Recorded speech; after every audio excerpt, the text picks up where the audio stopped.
بوقت نکاح و رخصتی سیدہ عائشہ صدیقہ رضی اللہ تعالی عنہا کی عمر مبارک کتنی تھی؟ منکرین حدیث نے اس بات کو بہت اچھالا ہے کہ حدیث شریف میں سیدہ عائشہ رضی اللہ تعالی عنہا کی شادی کے وقت عمر مبارک 9 سال تھی، جو عقل و نقل کی روح سے غلط ہے۔ اس سے غیر مسلموں بلکہ پڑھے لکھے مسلمانوں کو بھی انکار حدیث کا بہانہ مل گیا ہے۔ ہماری تحقیق یہ ہے کہ سیدہ عائشہ صدیقہ رضی اللہ تعالی عنہا کی عمر مبارک شادی کے وقت کم سے کم 17 یا 19 سال تھی۔ دلائل: حضرت عائشہ صدیقہ رضی اللہ تعالی عنہا کی بڑی بہن سیدہ اسماء بنت ابی بکر رضی اللہ تعالی عنہا طویل العمر صحابیات میں سے ہیں۔ عبداللہ بن زبیر رضی اللہ تعالی عنہ کی والدہ محترمہ ہیں، بڑی خدا رسیدہ، عبادت گزار اور بہادر خاتون۔ ان کی عمر تمام مورخین نے 100 سال لکھی ہے۔ سیدہ عائشہ صدیقہ رضی اللہ تعالی عنہا ان سے 10 سال چھوٹی ہیں۔ سیدہ اسماء حضرت عبداللہ بن زبیر کی شہادت کے 5 یا 10 دن بعد فوت ہوئیں۔ سن وفات 73 ہجری ہے۔ اس حساب سے سیدہ اسماء رضی اللہ تعالی عنہا کی عمر ہجرت کے وقت 27 سال ہوئی، اور سیدہ عائشہ صدیقہ ان سے 10 سال چھوٹی ہیں، تو آپ کی عمر ہجرت کے وقت 17 سال ہوئی۔ اگر سیدہ عائشہ صدیقہ رضی اللہ تعالی عنہا کی رخصتی 2 ہجری کو مانی جائے تو رخصتی کے وقت آپ کی عمر مبارک 19 سال ہوئی۔ اس کے بارے میں حوالہ جات ملاحظہ ہوں۔ اسلم تو اسماء قد جمع وہم بمکہ فی الاسلام وہی آخر المہاجرین والمہاجرات موتا وکانت ہی اکبر من اختہا عائشہ ب10 سنین بلغت من العمر 100 سنہ۔ اسماء مکہ میں اوائل اسلام میں مسلمان ہوئیں۔ مہاجرین مردوں عورتوں میں سب سے آخر فوت ہونے والی ہیں۔ اپنی بہن حضرت عائشہ صدیقہ رضی اللہ تعالی عنہا سے 10 سال بڑی تھیں۔ ابن کثیر البدایہ والنہایہ 346/8 طبع بیروت: اسلم تو قد جمع بعد اسلام 17 انسانا ماتت بمکہ بعد قتل ب10 ایام وقیل ب20 یوما وذلك فی جمادی الاولی سنۃ 73۔ مکہ معظمہ میں 17 آدمیوں کے بعد ابتدائی دور میں مسلمان ہوئیں، اور مکہ مکرمہ میں اپنے بیٹے عبداللہ بن زبیر رضی اللہ تعالی عنہ کی شہادت کے 10 یا 20 دن بعد فوت ہو گئیں، اور یہ واقعہ ماہ جمادی الاولی سن 73 ہجری کا ہے۔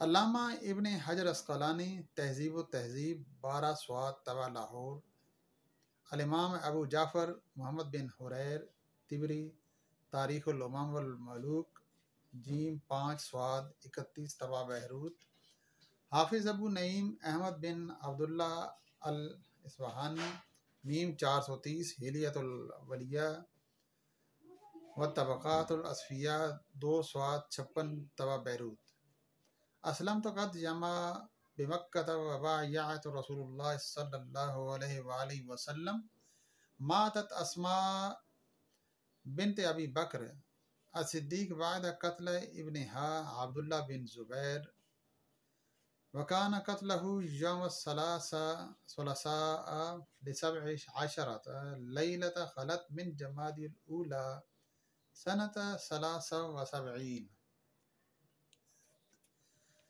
سیدہ اسماء بنت ابی بکر رضی اللہ تعالی عنہ مکہ معظمہ میں قدیم الاسلام ہیں۔ آپ نے رسول اللہ صلی اللہ علیہ وسلم کی بیعت کی۔ اپنے بیٹے عبداللہ بن زبیر کی شہادت کے چند دن بعد فوت ہوئیں۔ عبداللہ بن زبیر رضی اللہ تعالی عنہ کی شہادت بروز منگل 12 جمادی الاولی 73 ہجری کو ہوئی۔ محمد بن سعود الکاتب الواقدی 167 میم 230 الطبقات الکبریٰ جیم 255/8 تبع بیروت، یعنی کہ یہ بیروت میں اس کی طباعت ہوئی، وہاں پر چھپی یا شائع ہوئی۔ کانت اسنا من عائشہ وہی اختہا من ابیہا ولدت قبل التاریخ ل27 سنہ۔ سیدہ اسمائی سیدہ عائشہ رضی اللہ تعالی عنہا سے زیادہ عمر کی تھیں، باپ کی طرف سے سگی بہن تھی، ہجرت سے 27 سال قبل پیدا ہوئیں۔ امام ابن جوزی الغایہ فی المعارہ صحابہ جیم 5 سواد 392 طبع ریاض۔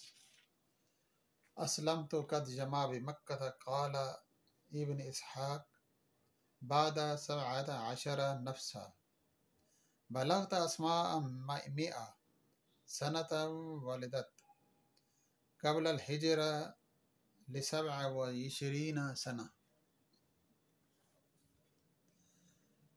سیدہ اسماء رضی اللہ تعالی عنہا مکہ مکرمہ میں ابتدائی مسلمان ہوئیں۔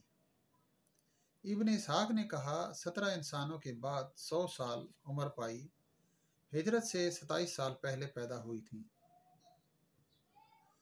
شہاب الدین ابو الفضل احمد بن علی بن حجر عسقلانی الاصابہ فی تمیز الصحابہ 4 سواد 230 میم 773 طبع بیروت۔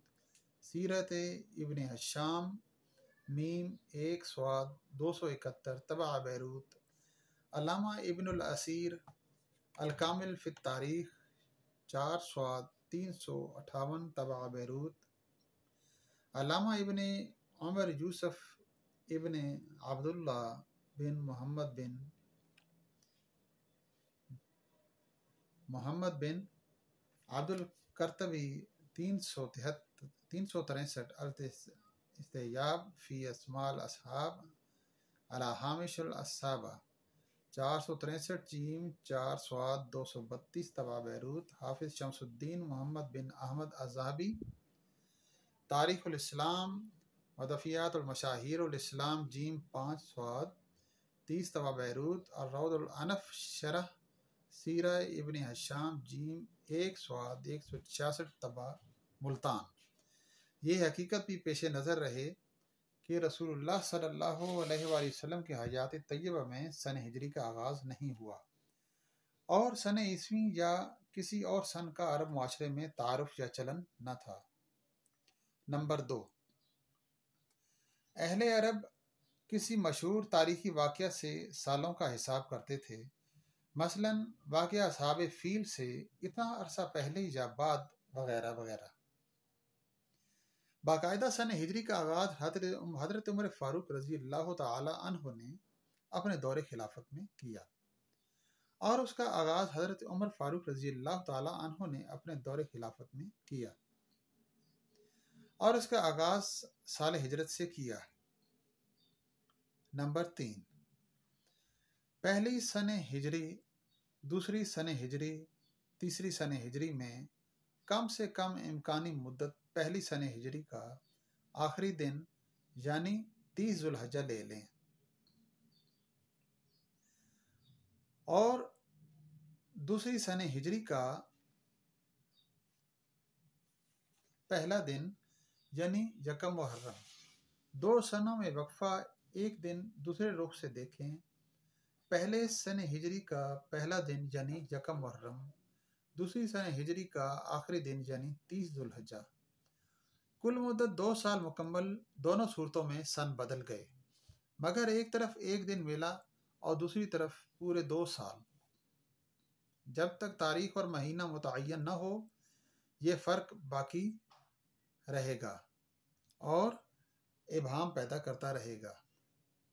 آج کل پرنٹ میڈیا کتنی ترقی کر چکا ہے، مگر کتابوں میں، اخبارات میں، حد تو یہ کہ قرآن کریم کی طباعت و کتابت میں غلطی بھی ہو جاتی ہے۔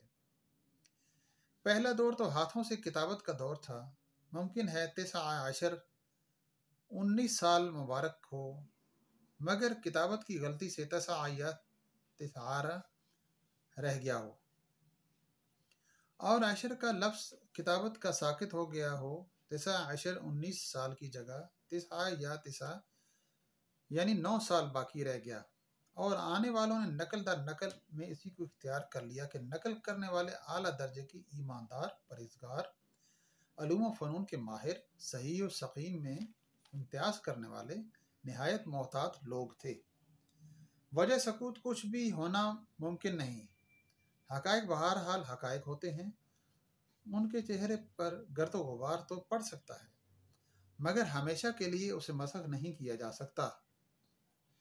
احادیث کی تمام کتب میں ایسے تسامحات کا ازالہ کیا جانا چاہیے تاکہ بددیش کو زبان دراز کرنے کی ہمت نہ رہے۔ واللہ و رسولہ عالم بالصواب۔ مفتی عبدالقیوم ہزاروی رحمۃ اللہ علیہ۔